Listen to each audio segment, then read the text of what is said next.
Today on For What It's Nerd, we are discussing both Doctor Who Season 2, as well as some Marvel casting rumours for not just Spider-Man Brand New Day, but Vision Quest as well. Let's get into it straight away with Doctor Who Season 2.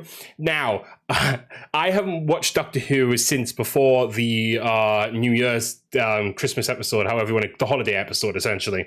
And so I had to catch up. Not only so I was had to watch like 9 episodes back to back to be able to review this. But the reason I did it was I thought that some of the things I was hearing about season 2 was actually a lot better than I kind of imagined. And I knew it was like a new companion this season. I knew they were going to kind of go in a little bit of a different direction as such. So I was interested to see where that was kind of going. And more to the point, I wanted to see if they'd kind of improved from season 1. Season 1 was a little bit of a mess for me. Season 2 started off being less of a mess. Less of a mess for me, because I think that first episode with Belinda Chandra kind and that type of stuff was very funny. It was very on the nose in a way that I love Doctor Who being. That's when Doctor Who is at its best, when it's being kind of facetious, kind of being a little bit cheeky, it's being a bit camp. That's Doctor Who. And so a lot of the episodes kind of followed that theme, right? There was a darker one with that kind of one where it returned to, I forget the planet, but the crystal, the diamond planet, from a previous, from a David Tennant episode, kind of going back to that. That was cool. I like that kind of through line, and that was a really quite dark episode, and I like that they did a little bit more of that, because I think Doctor Who can be both, right? Doctor Who can be a very serious show and have episodes like Blink. Of course, everyone talks about Blink, but it can also have an episode where you have a cartoon come to life in a theatre, and actually they did kind of play that a little bit sinister at points as well. So overall, I think they were doing really well at the beginning of the season. And to be honest, I thought they did really well up till the finale, the 2-part finale.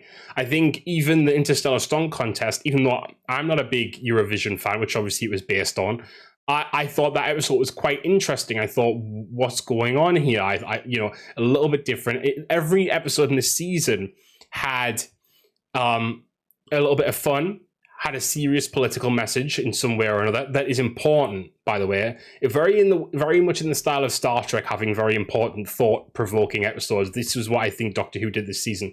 I'm not saying that Doctor Who hasn't done it before, but I think Doctor Who errs on the wrong side of these things more than not. I'm not saying that the Doctor Who shouldn't be progressive. I think it should be progressive, but I think a lot of the time Doctor Who makes it trite and makes it feel kind of corporate in that way, and doesn't quite do it right. But these storylines, I feel, kind of hit these things a lot better. Like during the Interstellar Song Contest, and you've got what's her name? Cora. You've got Cora, the Hellion, singing this song about Hellier burning, and you don't even know the words, but you can feel the emotion in the words. And actually, it was a really touching moment. I think probably my favorite moment of the season.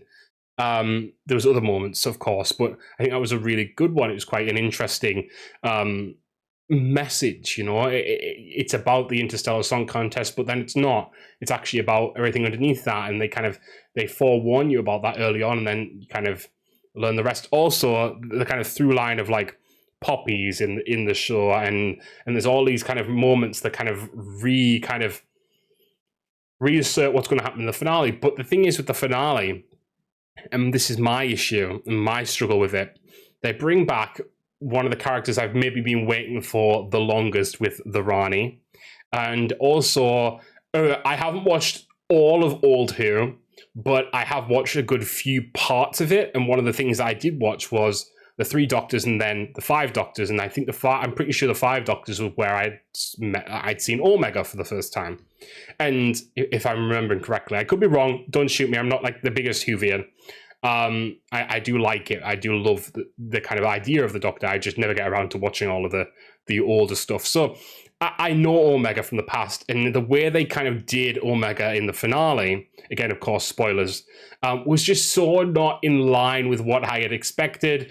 And the fact that not only the Rani, but Omega were basically defeated in about 2 minutes of the actual show was really depressing. When you kind of set them up as being like Anita Dobson as the Rani, which obviously we only knew her as Mrs. Flood prior, It was talking about absolute terror and let battle begin and stuff like that. And it really felt like it was going to be something epic and huge, and it just wasn't that. And the worst part is Anita Dobson plays second fiddle to the new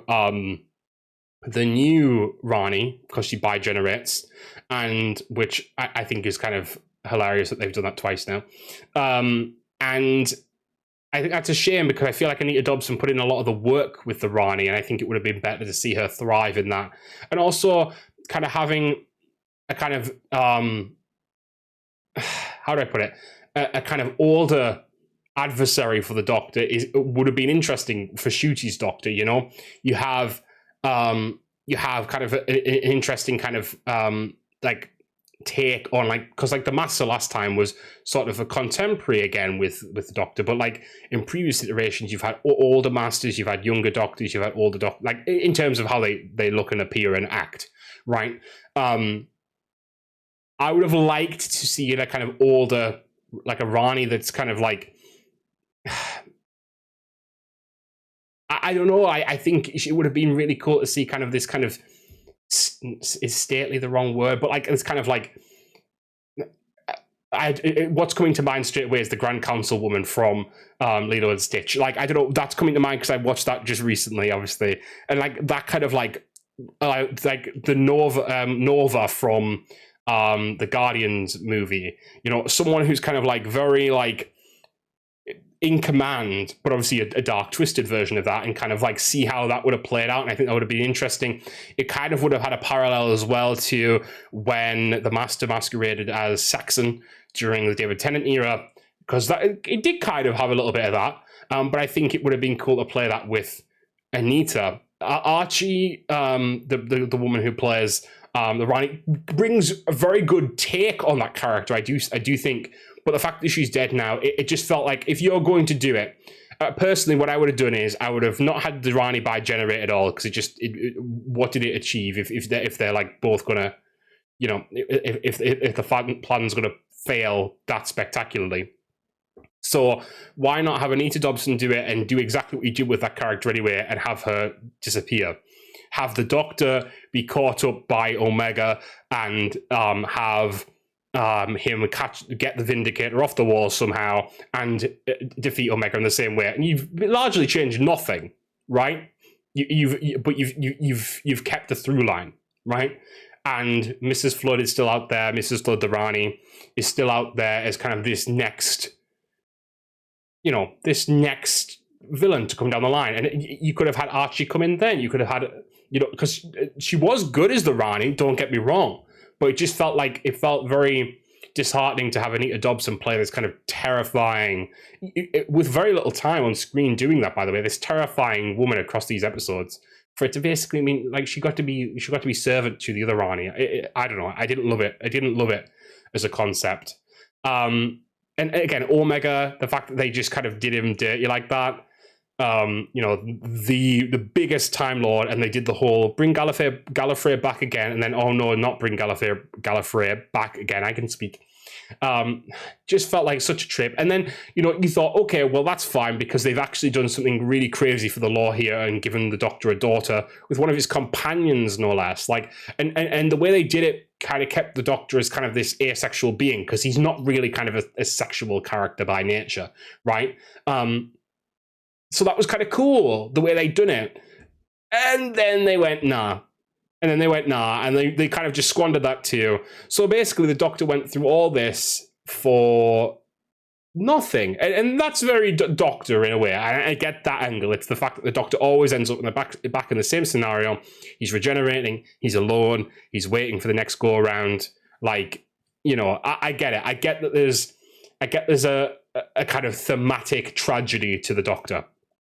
But I think it's time to move on from that. I think, why could we not have a version where the Time Lords are back and deal with that as a concept? Have the Doctor kind of do what the Time Lords were doing back in the day, rounding up Time Lords who were doing the wrong things. Have the Rani be part of that. Have her bring all these people back and have it be that she's kind of this mastermind of it all, and it's going wrong.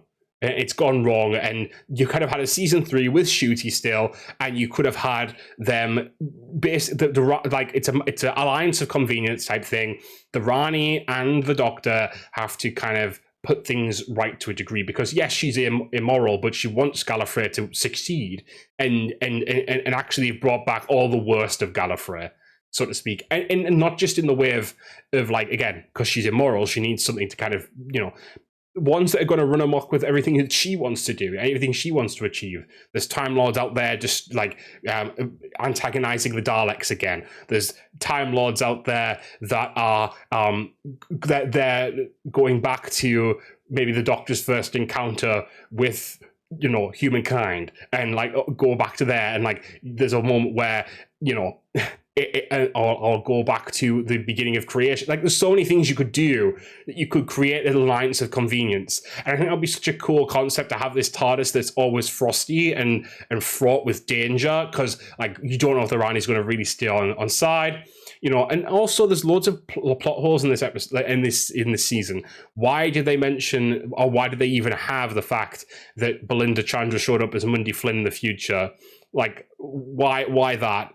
That doesn't really make sense now. What about Susan? What was that all about? And the regeneration at the end. Let's talk about that as well.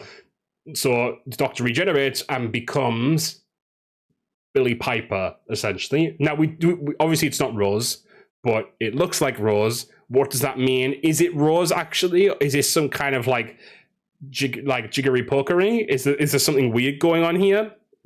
Is it actually the 13th, sorry, not 13th, the 16th Doctor, and he's taken on the face like they did with Peter Capaldi? Like, what is it? Because they don't introduce her like that at the end. And this is something that I noticed a lot on Twitter. People were talking about that in previous iterations, every time they've announced and introducing this character as the Doctor, but they don't do this time. This time they don't say it as the Doctor. So is she something else? Is it that, are they retitling the Doctor? I don't think they're doing that. But are they retitling the Doctor? Like, what is it? There's something off about this cast, like what they've done there. Don't get me wrong. I think it's actually a really cool idea of something to do for the Doctor, because it's going to bring a lot of dilemmas and really kickstart different things for him potentially. But this is the thing: they're doing what they do with Spider-Man, and not obviously the same creators, but they're doing what Marvel does with Spider-Man. They do not allow that character to grow, because they know that character is fundamentally easier to develop, to do stuff with, if they stay in that one place. It would have been so interesting to have this child that the Doctor has to find time for amongst all this stuff. Like, let's develop this character. Let's not make him lonely. Let's not make him depressed. Let's not make him not open up to anyone. Let's not go through the same conversation 10 times. Can we have a little bit more time with an iteration and have them become a little bit more comfortable and have them learn something? The Doctor feels like, this Doctor is hundreds of years old and is not learning fundamental life lessons. I mean, it's case in point when Jodie Whittaker's Doctor shows up during the final scene, so to speak, which was cool in its way. It was nice to see her again. But she says, he says, like, I love you. And she says, oh, I don't say stuff like that. But this Doctor had struggles with that too. And then the next Doctor's probably going to have struggles with that as well. Because it just seems like, I understand there's going to be a fundamental through line.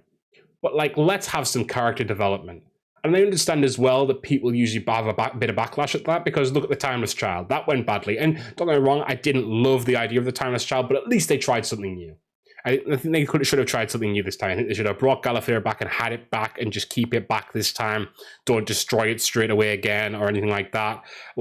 Or otherwise have the Doctor keep his daughter, and the trade-off was, of course, Gallifrey. That would have been better if you had Gallifrey come back and it was like, or you could even go this way, right? You could go, Gallifrey comes back, it's great. One thing, Poppy's missing. Poppy didn't come with this reality change. And so the Doctor undoes it all for Poppy. Also because if Poppy was the Doctor's child, you could very easily begin a series of events where you kind of elaborate on how the Doctor ends up with a granddaughter in his first iteration, and that essentially you could kind of go around, because that's never been explained, of course, that he has a granddaughter. How does that make sense? He never spoke about a child.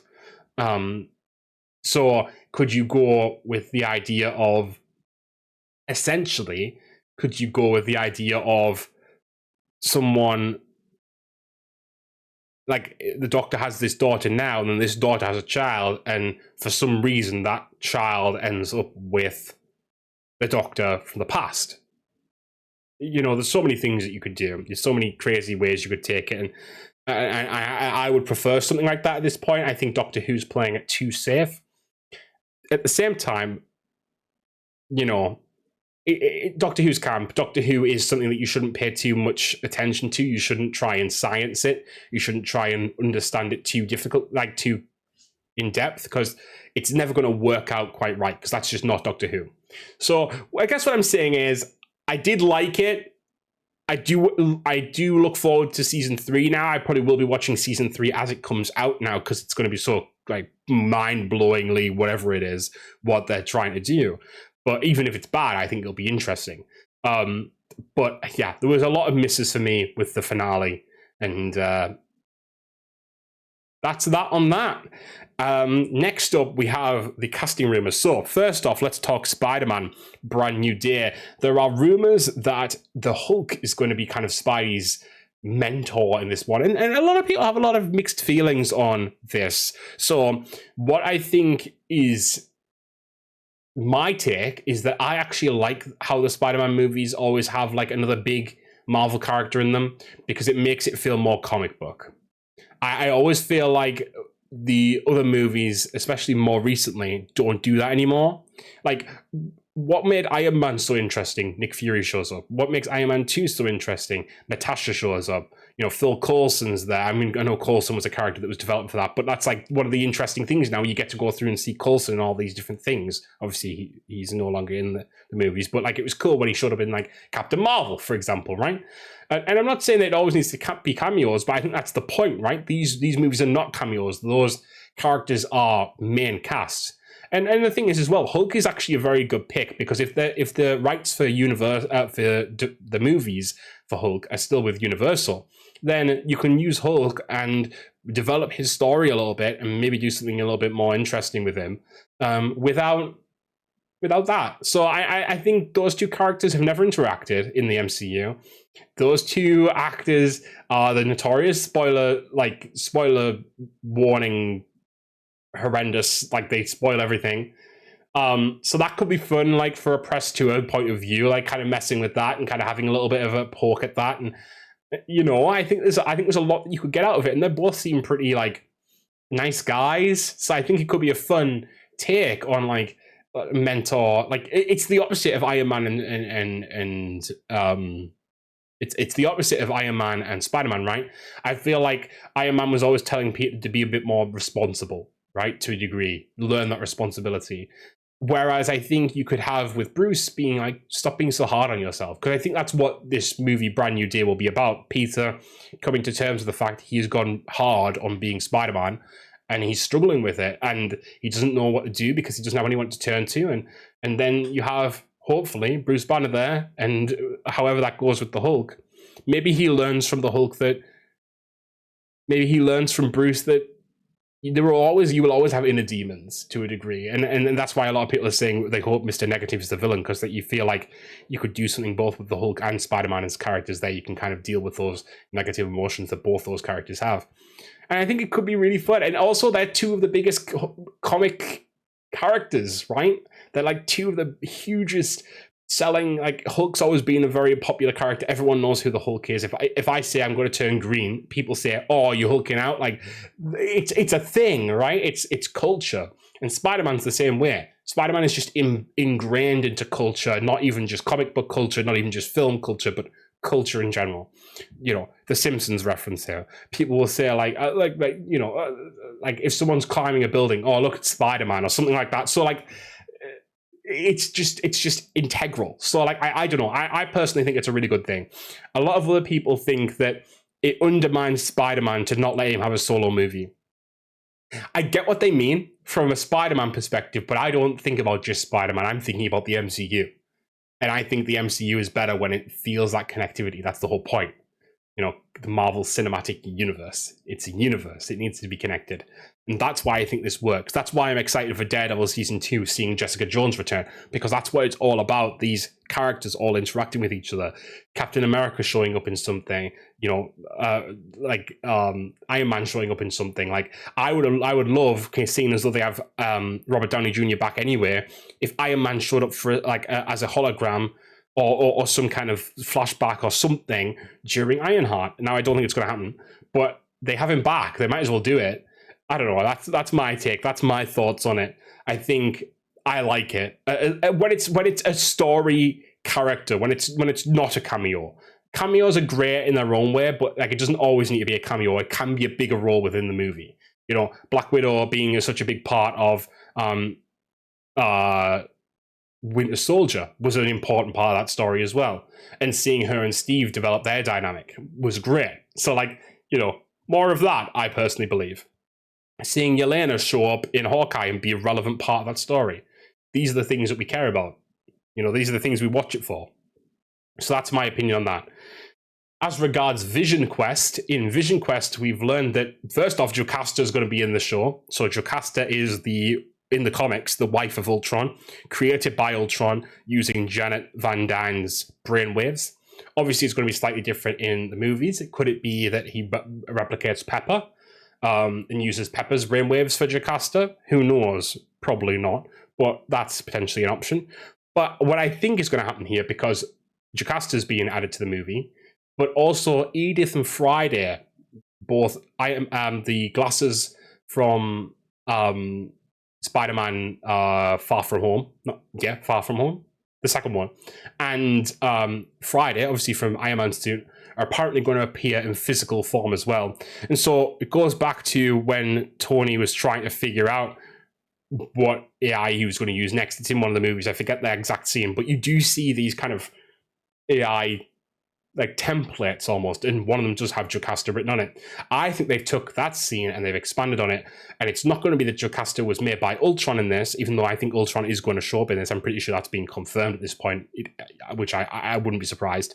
But I think you're going to have Vision basically trying to reconstitute his personality, so to speak. And if he's having a Vision quest, so to speak, who's going to help him but his other AI?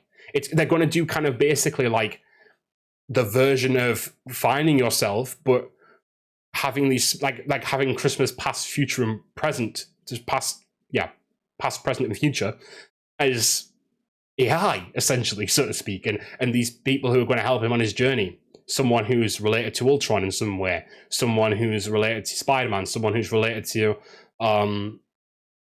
Iron Man, and kind of relearning his past. And I think someone had said something about Edwin D'Arcy, James D'Arcy, sorry. D'Arcy? How would you say it? Anyway, the guy who played Edwin Jarvis, which is where I was saying Edwin from, in Agent Carter and Endgame. And if he's in it as well, that really does cement this theory that he's going to kind of go through his past life as Jarvis, and to what he has become as Vision, and kind of rebuilding himself and kind of finding himself again through ways of those characters. I think it's going to be a really cool show, and I'm really excited to see how they play it out. Is it going to be that it's going to be like, is it going to be that there's an actual villain, or is it kind of going to be that the circumstances are the adversary, so to speak? Who knows? But of course, we do also have links from Agatha that need to kind of be picked up in this show. Tommy is out there somewhere. Billy is still out there somewhere. Agatha's ghost's out there somewhere. Will Vision lament Wanda in some way? And if so, is anything with that going to happen? Is he going to build his own family? Does Vision come out of this somehow? Who knows? Who knows where this show's going? I think obviously it's going to play it tame. Most Marvel shows do. You think they're going to go big, and they don't often. But who knows? Who knows what could happen in this show? So I'm excited to see what happens with it. And I think that's it for this episode. There's been a lot to discuss, and a lot of opinions, a lot of thoughts, a lot of disappointments, but also excitement in other ways. And we'll be back for more next week. Thank you guys for watching, as always, and I'll see you later.